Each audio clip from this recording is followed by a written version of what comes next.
episode of 3D Printing News Unpeeled.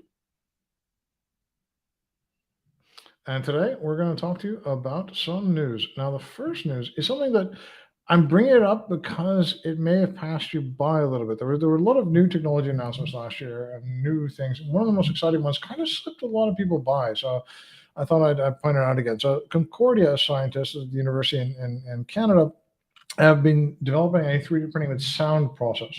So Muthu Kumaran Pakisarami is a professor of engineering and is a director of the Optical Biomicrosystems Lab at Concordia. And they 3D printed in sound. Now, there's another company called Mimics Biotherapeutics that got a acoustic bioprinter that they have been working on and, well, first told everybody about in 2020. So there's other people that are 3D printing with sound. This team, the Canadian team, published a story in Nature in April of last year. And essentially what they're doing is they're using high intensity focused ultrasound called HIFU or HIFU to trigger a chemical reaction, like a cavitation type reaction, through that unleashes a lot of pressure and heat that causes these bubbles, the cavitation bubbles, to form in the material and then solidify. So essentially they're polymerizing the material through the sound printing of this high intensity ultrasound printing thing. They can make structures as thin as 100 microns, and they can print in polymer, metal, and ceramic-like materials. Now, the one thing they think their process is uniquely suited for is, let's say you had like a pressure vessel, you had material on the inside of it, they could print in on the out, have the printer outside the material and print inside.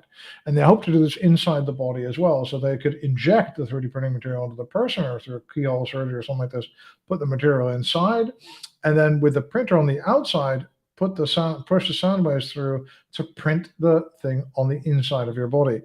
And I thought that was just a really fascinating kind of thing, and a really fascinating kind of way to grow or a component, perhaps a tissue kind of component in the body. And these guys won an award, and there was like one of the top 10 developments in Canada for last year. And I thought it was just a really good moment to just take a moment to say, hey, did you catch this? Because I'm pretty sure a lot of people missed that. And there's a lot of news around holographic printing and other kind of new printing technology. This is a nice fundamental one that I think a lot of people may have missed out on. So I wanted to bring that up again. The next thing is something you probably did not miss out on. This is 3D printing with a twist. I call this Colgate 3D printing.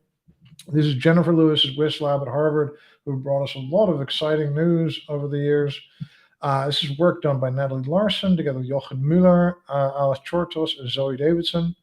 It's a kind of, they have a unique kind of nozzle, which has 4 ink cartridges. They eject the ink through this one nozzle in 4 different streams, if you will. And these 4 different liquid kind of materials are extruded.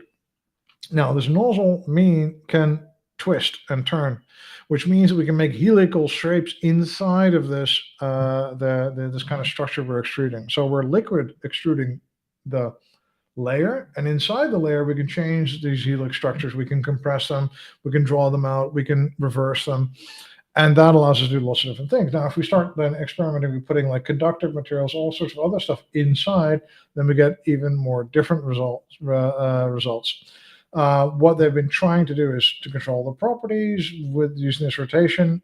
They've been trying to do things with the helical rotation to, for example, create type of like an artificial type of muscle using like an elastomeric product and electricity activated filaments inside of it.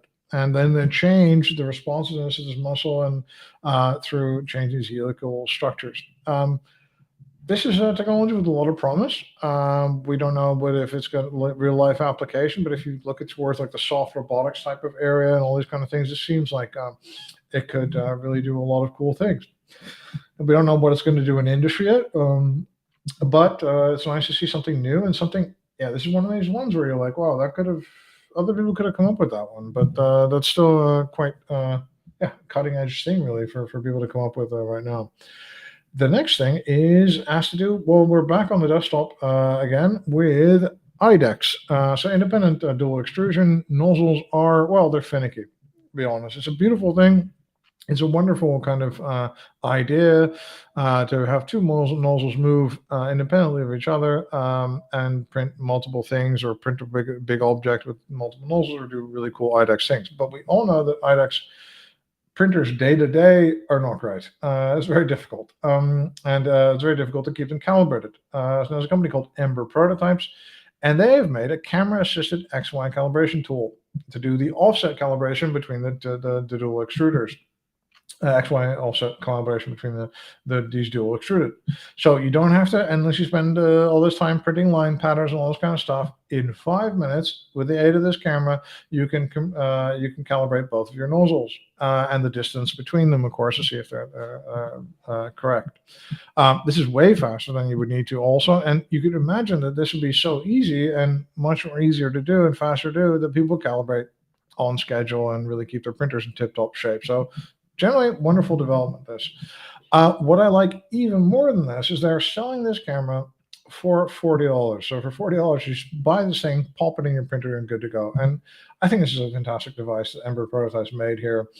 I think we need a lot more stuff like this. The tools for 3D printing market is really underdeveloped. We all get cheap brass nozzles, or maybe from some E3D or some other companies, we get some nice nozzles, but there's not a lot of stuff where we're seeing like original products being developed for 3D printing that are super useful. And I think this is the type of thing that is super duper useful. And I would love to see more of this. So great news, great job on it for Ember Prototypes on doing this. My name is Joris Peels, and this is another episode of 3D Printing News Unpeeled. I hope you enjoy this, and I hope you